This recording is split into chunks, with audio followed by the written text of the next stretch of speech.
స్త్రీకనిన నరుడు ఎవరు అంటే దేని గురించి? శరీరాన్ని గురించి, ఆత్మను గురించి కాదు, శరీరాన్ని గురించి చెప్తున్నటువంటి మాట.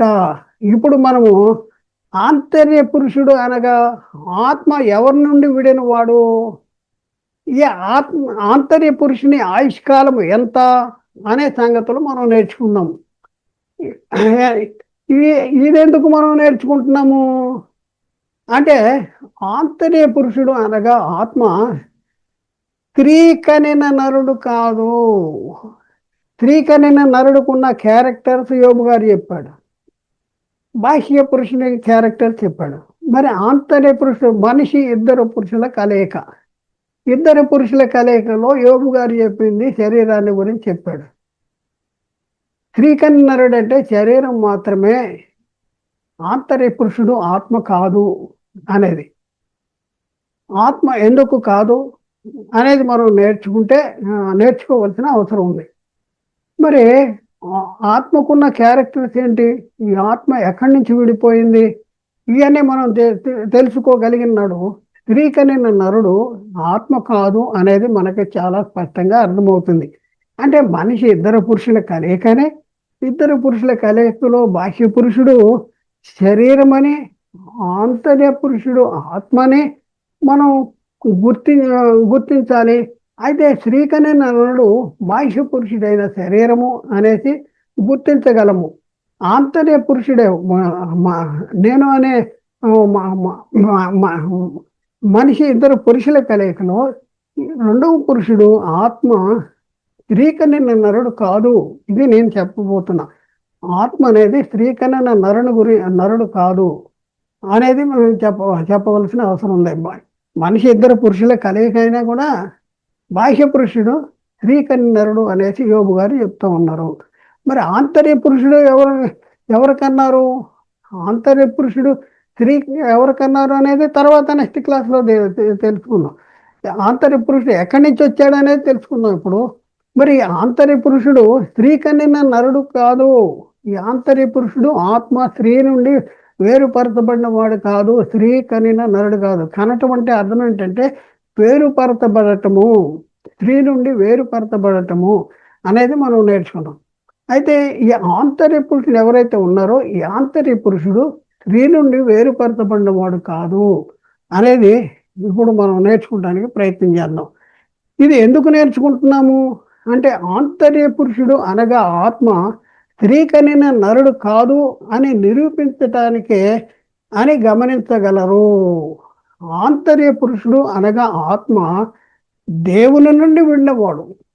ఆత్మ ఎవరి నుంచి విడిపోయింది అంటే దేవుని నుండి విడిపోయింది. ఆంతర్య పురుషుడు అనగా ఆత్మ దేవుని నుండి విడినవాడు అని తెలియపరిచే లేఖన భాగాల్ని మనం పరిశీలన చేద్దాం. చూడండి ప్రియుల, చాలా జాగ్రత్తగా మనం పరిశీలించి ఆదికాండంలో 2వ అధ్యాయంలో 7వ వచనంలో మనం చూస్తే, దేవుడైన యెహోవా నేలమంటితో నరుని నిర్మించి వాని నాసికారంధ్రముల్లో జీవవాయువును ఊదగా నరుడు జీవాత్మ ఆయను అంటాడు. దేవునిలోంచి జీవవాయువు ఊదాడు. దేవుడే ఉండగా దేవునిలోంచి కొంత భాగము వేరుపరచబడింది, మట్టి బొమ్మలోనికి ప్రవేశపెట్టబడింది. అతడే ఆత్మ. ఈ ఆత్మ ఎవరిని చెడిపోయిందంటే దేవుళ్ళలోంచి చెడిపోయింది. ఎఫెసీ పత్రిక 4వ అధ్యాయం 6వ వచనము. అందరికీ తండ్రి అయిన దేవుడు ఒక్కడే. ఆయన అందరికీ పైగా ఉన్నవాడే. అందరిలో వ్యాపించి అందరిలో ఉన్నాడు. అందరిలో ఉన్నాడు. అలాగే యోబు గ్రంథంలో 34వ అధ్యాయము 14-15 వచనాలు మనం చూస్తే 14-15 వచనాలు మనం చూస్తే అక్కడ ఏమని రాయబడింది? ఆయన తన మనస్సు తన మీదనే ఉంచుకుని ఎడల తన శ్వాస నిశ్వాసలను తన యొద్దకు తిరిగి తీసుకుని ఎడల శరీరులందరూ ఏకముగా నశించిపోదురు, మరల ధూళి అయిపోతారు. శరీరులు అంటే బాహ్య పురుషులు ధూళి అయిపోతారంట. మన్ను అనేది వెనకటి వల్ల మన్ను అయిపోతుంది. ఎప్పుడు అంటే తన శ్వాసలను తన యొద్దకు తీసుకునేలా. శ్వాస నిశ్వాసలు ఎవరి శ్వాస నిశ్వాసలు? దేవుని శ్వాస నిశ్వాసలు. మనము అన్న ఆత్మ దేవుని శ్వాస ఊదాడు. దేవునిలోంచి కొంత జీవాన్ని ఊదాడు. మనం దేవునిలో భాగము. దేవుని నుండి విడిపోయినటువంటి వారము వారము. యోబు గ్రంథంలో 27వ అధ్యాయం 2వ వచనంలో, నా ఊపిరి ఇంకనూ నాలో పూర్ణముగా ఉండుటను బట్టి దేవుని ఆత్మ నా నాసికారంధ్రంలో ఉండుటను బట్టి అంటాడు. దేవుని ఆత్మ నా నాసికారంధ్రం. అందుకనే ఎవరన్నా ఒక వ్యక్తి బతుకున్నాడా చనిపోయాడా అనే చూడటానికి చేయబెడతారు. చూడండి, నాసికారంధ్రం, దేవుని ఆత్మనా నాసికారంధ్రాలు. దేవుడు ఏం చేశాడో 2 ఆది కాండము, దేవుడైన యెహోవా నేల మట్టితో నరుని నిర్మించి వాని నాసికారంధ్రాల్లో జీవవాయువు ఊదాడు. ఈ జీవవాయువును గురించి ఇక్కడేమంటాడు? దేవుని ఆత్మ నా నాసికారంధ్రాల్లో ఉండటం బట్టి అంటాడు. అంటే జీవవాయువు ఈక్వల్ దేవుని ఆత్మ అని మీరు గ్రహించగలరా? ఒకసారి ఆలోచించండి. దేవుడు తానై ఉన్న ఆత్మలో కొంత భాగాన్ని వేరుపరిచాడు. ఆంతర్య పురుషుడు ఎక్కడి నుంచి విడిపోయిన వాడు అంటే దేవుల్లోంచి విడిపోయిన వాడు. కీర్తన గ్రంథము 16వ అధ్యాయము 5వ వచనము, యెహోవా నా స్వాస్థ్య భాగము, నా పానీయ భాగము నీవే నా భాగమును కాపాడుతున్నావు. యెహోవా నా స్వాస్థ్య భాగము, నా పానీయ భాగము, నీవే నా భాగాన్ని కాపాడుతున్నావు. చూడండి, దేవునిలో దేవుడై ఉన్న ఆత్మలో మనము ఒక భాగము. చాలా జాగ్రత్తగా మనం ఆలోచించవలసిన అవసరం ఉంది. అలాగే కీర్తన 119వ కీర్తన 57వ వచనంలో అక్కడ ముందు, యెహోవా నీవే నా భాగము, నీ వాక్యములను అనుసరించి నడుచుకుందునని నేను నిశ్చయించుకున్నా. నీవే నా భాగము అంటే నీవే నా భాగము. ఇంకొక వచనం చూద్దాం. యోబు గ్రంథము 33వ అధ్యాయంలో 4వ వచనంలో, దేవుని ఆత్మ నన్ను సృజించెను, సర్వశక్తుని యొక్క శ్వాసము నాకు జీవమునిచ్చాను. దేవుని ఆత్మ నన్ను సృజించను, సర్వశక్తిని యొక్క శ్వాసము నాకు జీవమునిచ్చాను అంటాడు. అంటే మనమే ఉన్న ఆత్మలు ఎవరి నుంచి విడిపోయామంటే దేవునిలోంచి విడిపోయాము. నా స్వాస్థ్య యెహోవా నీవే నా భాగము అంటాడు. నీవే నా భాగం, నీ నుండే నేను విడిపోయాను అంటాడు. విలాప వాక్యాల్లో 3వ అధ్యాయంలో 24వ వచనం చూస్తే, యెహోవా నా భాగమని నేను అనుకుంటున్నాను, ఆయన యందు నేను నమ్మిక ఉంచి ఉన్నాను. యెహోవా నా భాగము, ఆయనలోంచి నేను విడిపోయాను అనేసి అక్కడ చెప్తున్నాడు. హెబ్రీ పత్రిక 12వ అధ్యాయం 9వ వచనంలో, మరియు శరీర సంబంధులైన తండ్రులు మనకు శిక్షకులై ఉండ్రి, వారి యందు భయభక్తులు కలిగి ఉంటుంది. అట్లయితే ఆత్మలకు తండ్రి అయిన వానికి మరి ఎక్కువగా లోబడి బ్రతకవలన కదా. ఆత్మలకు తండ్రి అంటే ఆత్మలకు తండ్రి దేవుడైన ఆత్మ నుండి విడిపోయాము. మన అందరికీ తండ్రి ఒక్కడే, ఆయన నుంచి మనం విడిపోయాము. దేవుడి నుంచి విడిపోయింది ఎవరు? బాహ్య పురుషుడు అంటే బాహ్య పురుషుడు కాదు, మరి ఎవరు అంటే ఆంతర్య పురుషుడు. బాహ్య పురుషుడు ఎవరి నుంచి విడిపోయాడంటే స్త్రీ నుండి విడిపోయాడు. స్త్రీ కనిన నరుడు అనేసి చెప్తా ఉన్నాడు. కాబట్టి ప్రియులారా, ఒకసారి ఆంతర్య పురుషుడు అనగా ఆత్మ ఆయుష్కాలం ఎంత? ఒకసారి ఆలోచించండి. ఆత్మ యొక్క ఆయుష్కాలం ఎంత? శరీరం యొక్క ఆయుష్కాలం మనం చూసాం. యోబు గారు చెప్పాడు, స్త్రీ కనిన నరుడు కొద్ది దినమును వాడే ఉంటాడు, మిక్కిలి బాధను ఉంటాడు అనేసి చెప్పాడు. మరి ఆంతర్య పురుషుడు ఆత్మ, శరీరము మన అయిపోతే మరి ఆత్మ ఏమైపోయింది? ఈ ఆత్మ ఎవరి నుంచి విడిపోయింది? ఈ ఆత్మ కూడా ఏమీ లేనిదిగా ఉంటుందంటే ఆత్మ ఏమీ లేనిదిగా ఉండదు. ఎందుకంటే దేవుడి నుండి విడిపోయిన ఆత్మ, దేవుడు ఎంతకాలం అయితే ఉంటాడో ఆత్మ కూడా అంతకాలమే జీవిస్తూ ఉంటుంది. మనం చూద్దాం, ఆంతర్య పురుషుని ఆయుష్కాలం ఎంత?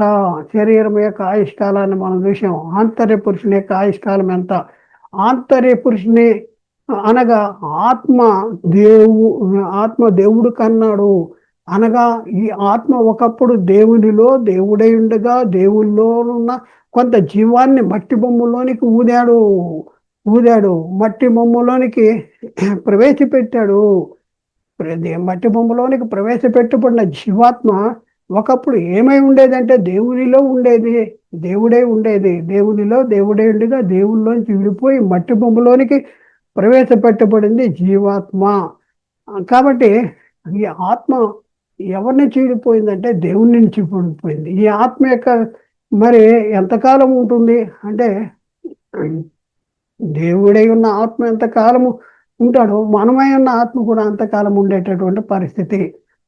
ఇక్కడ మనం చూద్దాం, దేవుడైన యెహోవా నేల మంటితో నరు నిర్మించి వారి నాసికారంధ్రంలో జీవవాయువుగా నరుడు జీవ వాయు జీవాత్మ అంటే దేవునిలోంచి విడిపోయినటువంటి వారము. ఆంతర్య పురుషుడు దేవునిలోంచి విడిపోయిన వాడు కాబట్టి దేవుడు కలిగి ఉన్న ఆయుష్కాలముతో సమానమైనటువంటి ఆయుష్కాలము ఈ ఆంతర్య పురుషుడు కలిగి ఉంటాడు. ఆంతర్య పురుషుడు దేవుని నుండి విడిపోయాడు కాబట్టి దేవుడు కలిగి ఉన్న ఆయుష్కాలముతో సమానమైన ఆయుష్కాలము కలిగి ఉండేటటువంటి పరిస్థితి ఉంది. దాని గురించి మనం కొన్ని వచనాలని మనం చూద్దాం. దేవుడు కలిగి ఉన్న ఆయుష్కాలము, దేవుని సంవత్సరాలు ఎన్ని, దేవుని కలిగి ఉన్న ఆయుష్కాలం ఎంత, దేవుని సంవత్సరాలు ఎన్ని, అలాగే ఆంతర్య పురుషుడు కలిగి ఉన్న ఆయుష్కాలము ఎంత అనేది దాని గురించి మనం తెలుసుకుంటానికి ప్రయత్నం చేద్దాం. ఆంతర్య పురుషుడు అనగా ఆత్మ ఆయుష్కాలము నిత్యము జీవించేవాడు. ఆత్మ నిత్యము జీవి, శరీరం మన అయిపోద్ది కానీ శరీరము నుండి విడిపోయిన ఆత్మ మరణము లేని, ముగింపు లేని, అంతము లేని, నాశనము లేనటువంటిది. ఎందుకంటే దేవునిలోంచి విడిపోయింది కాబట్టి. దేవునికి అంతము, మరణము, ముగింపు ఏమీ లేవు. ఇది సదాకాలము. మరి ఈ శరీరాన్ని విడిచిపెడితే మనం ఎక్కడికి వెళ్తామంటే సదాకాలము ప్రభుతో కూడా ఉండడానికి వెళ్తాము, నీతిమంతులుగా మనం జీవిస్తే. ఇంకా మనం చూస్తే యోబు గ్రంథము 36 అధ్యాయం 26వ వచనము, దేవుడు కలిగి ఉన్న ఆయుష్, ఆయన ఎంతకాలము జీవిస్తాడు అనేది తెలుసుకుంటూ, మరి అదే మనమై ఉన్న ఆత్మ కలిగి ఉన్న ఆయుష్ లేకపోతే ఎంతకాలం జీవిస్తుంది అనేది మనం తెలుసుకుంటానికి ప్రయత్నం చేద్దాం. యోబు గ్రంథము 36వ అధ్యాయము 26వ వచనము, ఆలోచించుము, దేవుడు మహోన్నతుడు, మనము ఆయనను ఎరగము, ఆయన సంవత్సరముల సంఖ్య మితి లేదు అంటాడు. దేవుని సంవత్సరాల సంఖ్య మితి లేదు. మరి దేవుళ్ళలో చెడిపోయిన మన సంవత్సరాల సంఖ్య మితుందా? మనమై ఉన్న ఆత్మ సంవత్సరాల సంఖ్య మితుందా అంటే మనమై ఉన్న ఆత్మ సంవత్సరాల సంఖ్య కూడా మితి లేదు. అందుకనే దేవుడు నిత్య జీవాన్ని ఇచ్చాడు మనకి. మనమైన ఆత్మకు నిత్యము జీవించేటటువంటి యోగ్యతను అనుగ్రహించాడు. యోహాను రాసిన మొదటి పత్రిక 2వ అధ్యాయం 25వ వచనంలో అక్కడ ఏమని రాయబడింది, నిత్య జీవమును అనుగ్రహించుననేదే దేవుడు తానే మనకి చేసిన వాగ్దానము. దేవుడు వాగ్దానం చేశాడంట. ఏంటి? నిత్య జీవాన్ని అనుగ్రహిస్తాను అనేసి వాగ్దానం చేశాడు. అలాగే కీర్తన గ్రంథంలో 102:24 వచనం, కీర్తన 122:24, కీర్తన 102:24 వచనం, నేను ఎలాగూ మనవి చేసి తిని, నా దేవా, నా దినముల మధ్య నన్ను కొనిపోకుము అని చెప్పుకుంటూ, నీ సంవత్సరములు తరతరములు. నీ సంవత్సరములు ఎలాంటి అంటే తరతరములు. అలాగే మరి మన సంవత్సరాలన్నీ, మన సంవత్సరాలు కూడా తరతరాలే. మనకు కూడా దేవుడు నిత్య జీవాన్ని, నిత్యము జీవించేటటువంటి యోగ్యతను అనుగ్రహించాడు. యోహాను రాసిన మొదటి పత్రికలో 5వ అధ్యాయము 12వ వచనము, దేవుని కుమారుని నా ముందు విశ్వాసముంచు మీరు నిత్య జీవము గలవారిని తెలుసుకున్నట్లు నేను ఈ సంగతులు మీకు వ్రాయితున్నాను. దేవుని కుమారుని నా ముందు విశ్వాసముంటే మీరు నిత్య జీవము గలవారు. నిత్య జీవము గలవారంటే శరీరాన్ని గురించి చెప్పింది కాదన్నమాట, ఆత్మను గురించి చెప్పిన మాట అనేసి మనం గుర్తించవలసినటువంటి అవసరం ఉంది. అలాగే ప్రియులారా, మరి దేవుని సంవత్సరాలు ఎన్ని అంటే కీర్తన 102:27వ వచనంలో, నీవు ఏకరీతిగా నుండి వాడవు, నీ సంవత్సరములు ఆ సంవత్సరములకు అంతము లేదు, నీ సంవత్సరములకు అంతము లేదు అనేసి అక్కడ రాయబడింది. అలాగే ప్రియులారా, మన విషయంలో కూడా మనం చూస్తే యేసుక్రీస్తు రెండోసారి వచ్చినప్పుడు ఏం జరిగింది? ప్రతివాడు తన కొరింథీ పత్రిక 15వ అధ్యాయం 23-24 మనం చూద్దాం. ప్రతివాడు తన వరుసలోనే బ్రతికించబడును. ప్రథమ ఫలము క్రీస్తు, అటు తర్వాత క్రీస్తు వచ్చినప్పుడు ఆయన వారు బ్రతికించబడతారు. బ్రతికించబడిన వాళ్ళు ఏం చేస్తారంటే ప్రభువుని ఎదుర్కొంటే ఆకాశ మండలానికి మేఘాల మీద కొనుకోబడితే కాగా సదాకాలము ప్రభుతో కూడా ఉంటాం. దేవుడు యేసుక్రీస్తు తన ఆ రాజ్యాన్ని తీసుకుని తండ్రికి అప్పగిస్తాడు. తండ్రికి అప్పగిస్తే మనం సదాకాలము ప్రభుతో కూడా ఉండేటటువంటి వారముగా ఉన్నాము వీళ్ళరా. అలాగే మనం చూస్తే హెబ్రీ పత్రికలో 1:12 దేవుని సంవత్సరాలు ఎన్ని అనేసి మనం చూస్తే హెబ్రీ పత్రిక 1:12, ఉత్తరయము వలె వాటిని మడిచివేతువు, అవి వస్త్రము వలె మార్చబడును, కానీ నీవు ఏకరీతిలో ఉన్నావు. సంవత్సరములను నీ సంవత్సరములు తరగవు, నీ సంవత్సరములు తరగవు అని చెప్పుతున్నాడు. నీ సంవత్సరములు తరగవు అంటాడు. అలాగే మనం చూస్తే కొరింథీ పత్రిక 15 అధ్యాయం 24 వచనం, 1 కొరింథీ పత్రిక 15 అధ్యాయం 24 వచనం. అటు తర్వాత ఆయన సమస్తమైన ఆధిపత్యమును, సమస్తమైన అధికారమును, బలమును కొట్టివేసి తన తండ్రి అయిన దేవునికి రాజ్యము అప్పగించును. అప్పుడు అంతం వస్తుంది. తండ్రి అయిన దేవునికి ఏం చేస్తాడు? రాజ్యము అప్పగిస్తాడు. అప్పుడు సదాకాలము తండ్రితో కూడా ఉండేటటువంటి పరిస్థితి ఉంటుంది. కాబట్టి ప్రియులారా, ఒకసారి మనము దేవుళ్ళలోంచి విడిపోయిన వారము. మన దేవుళ్ళలోంచి విడిపోయింది ఎవరు అంటే ఆంతర్య పురుషుడు. ఈ ఆంతర్య పురుషుడు కన్నా ఎవరికన్నా ఎవరి నుంచి విడిపోయిందంటే దేవుడి నుంచి విడిపోయినటువంటి వారము. స్త్రీ కన్యరుడు ఎవరు అంటే శరీరమే కానీ ఆత్మ మాత్రం కాదు. ఇవన్నీ ఎందుకు నేర్చుకున్నామంటే స్త్రీ కన్యరుడు ఆత్మ కాదు. మనిషి ఇద్దరు పురుషుల కలయికలో బాహ్య పురుషుడు మాత్రమే స్త్రీ కన్యరుడు అనేసి యోబు చెప్తా ఉన్నాడు. ఆంతర్య పురుషుని గురించి కాదు. ఎందుకంటే ఆంతర్య పురుషుడు స్త్రీ కన్యరుడు కాదు అని మనం తెలుసుకుంటానికి ఈ సంగతులు మనం చెప్తున్నాం. యోబు గ్రంథము 10 అధ్యాయం 5 వచనంలో, నీ జీవిత కాలము నరుల జీవిత కాలము వంటిదా? నీ ఆయుష్ కాలము సంవత్సరములు నరుని దినములు వంటివా అంటే నరుని దినాలు వంటివి కాదు. దేవుని సంవత్సరాలు, దేవుని ఆయుష్ కాలము. అలాగే నరుని గురించి మనం చూస్తే, అంటే ఆత్మ గురించి మనం చూస్తే, మన ఆత్మ గురించి చూస్తే, దేవుని నుండి విడిపోయిన మనమైన ఆత్మ గురించి చూస్తే 1 తెస్సలోనిక 4 అధ్యాయం 17 వచనంలో, ఆ మీదట సజీవులమైన నిలిచిన మనమును వారితో కూడా ఏకముగా ప్రభువుని ఎదుర్కొంటూ ఆకాశ మండలానికి మేఘాల మీద కొనుపోబడతాము. కాగా సదాకాలము మనం ప్రభుతో కూడా ఉంటాం. మేఘాల మీద కొనుపోబడుతూ ఉంటాం. సదాకాలం ప్రభుతో కూడా ఉండేటటువంటి పరిస్థితి ఉంది. అలాగే ప్రియులారా, మరి నిత్య జీవమును పొందుతూ ఉంటాం. మత్తయి సువార్త 25 అధ్యాయం 46 వచనంలో, వీరు నిత్య శిక్షకు, నీతిమంతులు నిత్య జీవమునకు పోదురు. అనీతిమంతులు నిత్య శిక్షకు, వాళ్ళు కూడా ఎక్కడా లేనటువంటి వారు కదా. అనీతిమంతులుగా జీవిస్తే వాళ్ళే ఉన్న ఆత్మ నిత్యము శిక్షించబడుతూ ఉంటది. మరి నీతిమంతులుగా జీవిస్తే వాళ్ళే ఉన్న ఆత్మ నిత్య జీవము పొందటానికి పరలోకం వెళ్ళి దేవుని సన్నిధిలో యుగయుగాలు మరి జీవించేటటువంటి పరిస్థితి. ప్రసంగి 12:7 మన్ను అనేది వెనకటి వల్లే మళ్ళీ భూమికి చేరుద్దంట. ఆత్మ దాన్ని దయచేసిన దేవుని దగ్గరికి వెళ్ళేటటువంటి పరిస్థితి ఉంది. అలాగే యోహాను సువార్త 6:47 కుమారుని చూసి ఆయన విశ్వాసముతో ప్రతివాడు నిత్య జీవం పొందుటే నా తండ్రి చిత్తము. నిత్య జీవము దేనికి? నిత్య జీవం అంటే ఆత్మకి. అపోస్తుల కార్యం 13 అధ్యాయం 48 అన్ని జనులు ఆ మాట విని సంతోషించి దేవుని వాక్యమును మహింపరిచిరి.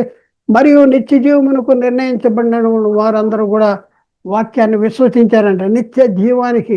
దేనికి నిత్య జీవం అంటే ఆత్మకు, శరీరానికి కాదు.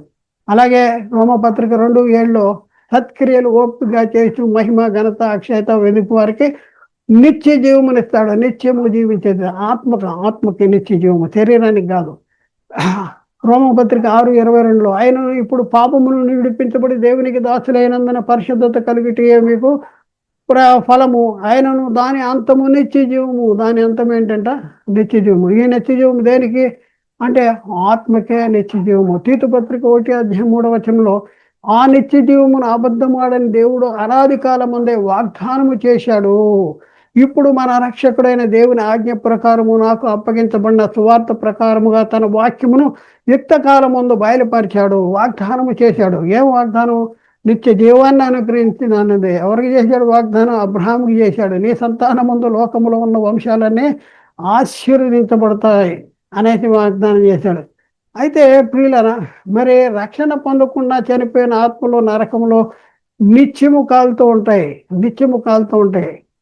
ఎవరైతే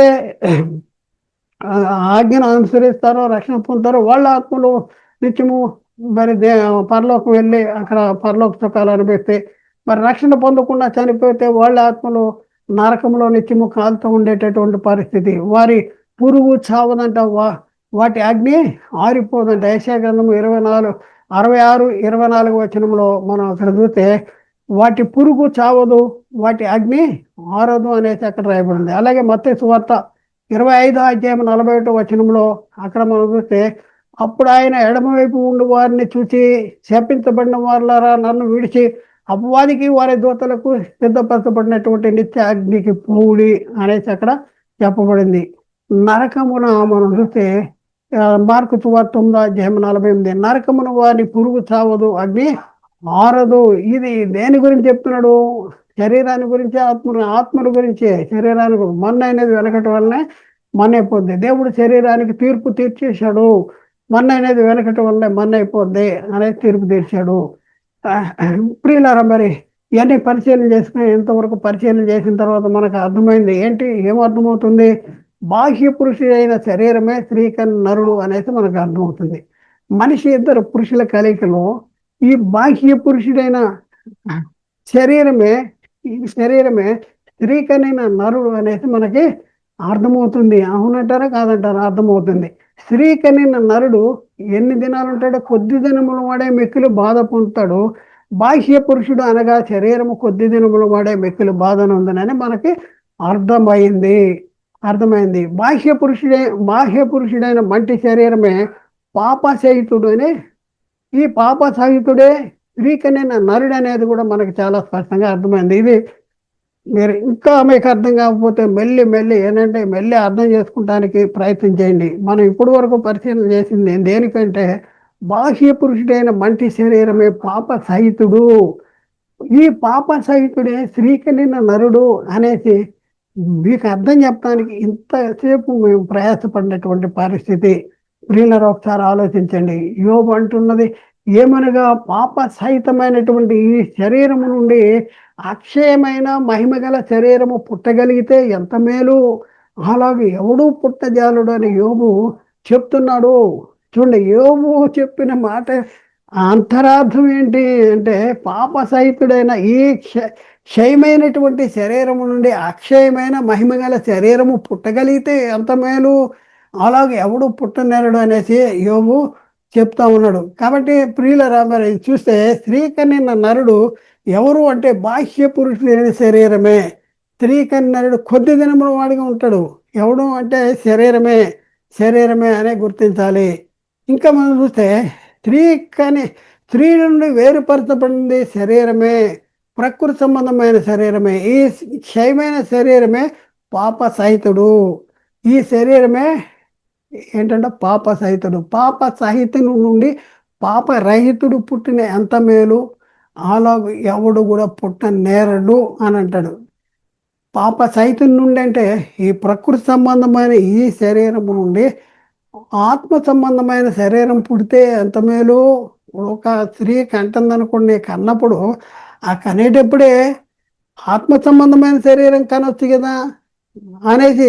ఎందుకంటే ఆయన అప్పటికే శరీర సంబంధంగా చాలా బాధపడుతున్నారు, కష్టపడుతున్నాడు, ఎన్నో రకాలుగా మరి ఇబ్బంది పడుతున్నటువంటి పరిస్థితి. తన శరీరానికి కలిగిన బాధను ఆయన జ్ఞాపకం చేసుకుంటూ, అసలు ఎంత బాధపడకోకుండా తల్లి గర్భమును పుట్టినప్పుడే ఆత్మ సంబంధమైన శరీరంతో పుడితే ఎంతో మేలు.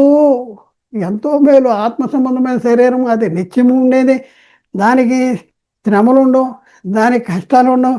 అలా అనేసి ఆ శరీరం పుడితే ఎంత మేలు. అయితే ఆయనకి అర్థమైంది, అలాగే ఎవడు పుట్టనేరడు అనేసి అది కూడా ఆయన చెప్తా ఉన్నాడు. కాబట్టి స్త్రీ నుండి వేరుపరచబడిన శరీరమే ప్రకృతి సంబంధమైన శరీరము. స్త్రీ కనిన నరుడు ఎవరంటే ప్రకృతి సంబంధమైన శరీరము. ఈ ప్రకృతి సంబంధమైన క్షయమైన శరీరాన్ని గురించి యోబు గారు చెప్తున్నాడు, పాప సహితుడు అంటాడు. ఈ పాప సహితుడి నుండి పాపరహితుడు పుట్టిన ఎంత మేలు, అలాగే ఎవడూ పుట్టనేరడు అనేసి చెప్తా ఉన్నాడు. కాబట్టి ఆలోచించండి. ఇప్పుడు మనం చూస్తే స్త్రీ కనిన నరుడు ఎవరు అంటే, స్త్రీ కనిన నరుడు ఎవరంటే బాహ్య పురుషుడు శరీరము. మనిషి ఇద్దరు పురుషుల కలయికలో బాహ్య పురుషుడు, ఆంతర్య పురుషుడు. బాహ్య పురుషుడు ఎవరు అంటే స్త్రీ కనిన నరుడు అనేసి ఎవరు చెప్తున్నారు? యోబు గారు చెప్తా ఉన్నాడు. కాబట్టి ఆలోచించండి. ఇప్పుడు స్త్రీ కనిన నరుడు ఎవరు అనేసి నేర్చుకున్నాం కదా, చాలా సంతోషం. రాబో క్లాసులో ఇంకా అద్భుతమైన సంగతి మనం నేర్చుకోవడానికి ప్రయత్నం చేద్దాం. పురుషుడు కన్నా నరుడు ఎవరు? ఇప్పుడు దేవుడి నుండి మనమైన ఆత్మ విడిపోయింది అనేసి, ఆదాములోనికి విడిపోయిన ఆత్మ ఎవరిలోంచి విడిపోయిందంటే దేవుళ్ళలోంచి విడిపోయింది. అయితే పురుషుడు కన్నా నరుడు గురించి బైబిల్ అల్లో చాలా స్పష్టమైనటువంటి సంగతులు రాయబడి ఉన్నాయి. వాటిని వచ్చే క్లాసులో మనం నేర్చుకోవడానికి ప్రయత్నం చేద్దాం. ప్రియులారా, చాలా జాగ్రత్తగా మీరు ఆలోచించండి. ఎంతో స్పష్టమైనటువంటి నిర్దిష్టమైనటువంటి సంగతులు, మరి అద్భుతమైన సంగతులు ఈరోజు మనం నేర్చుకున్నాం. ఇంకా అర్థం కాకపోతే మరొకసారి వినండి, అర్థం చేసుకుంటానికి ప్రయత్నం చేయండి. మీ ఎవరిని కూడా తప్పు పట్టుకుంటానికి, ఎవరిని కించపడటానికి ఈ ప్రయత్నం చేయట్లా. క్రీస్తు ప్రేమ మమ్మల్ని బలవంతం చేయటం ద్వారా బైబిల్లో ఉన్న సంగతుల్ని మీ చేరువలోనికి తీసుకురావటానికి మేము ప్రయత్నపడుతున్నాం. మరి మీరు అర్థం చేసుకోండి. మేము అర్థం చేసుకున్నా మేము లోబడం, మాకు అర్థం కావట్లేదు మేము లోబడం, మేము ఏదైతే నేర్చుకున్నామో దాన్నే మేము అనుసరిస్తూ ఉంటాం అనేసి మీరు అభిప్రాయపడుతున్నారా? సరే, మీ ఇష్టం. మిమ్మల్ని ఎవరు కూడా బలవంతం చేయట్లేదు. కాబట్టి ఆలోచన చేయండి, అర్థం చేసుకోండి, సత్యాన్ని గ్రహించండి. మరి దేవుని చిత్తంలో మీరు కూడా పాలి భాగస్తులు కాగలరు. దేవుడు మాట్లాడిన మాటలు ప్రతి ఒక్క హృదయంలో నీరుగట్టి ఫలింప చేయనుగాక. ఆమేన్. అందరికీ వందనాలు. అలాగే దేవునికి స్తోత్రాలు.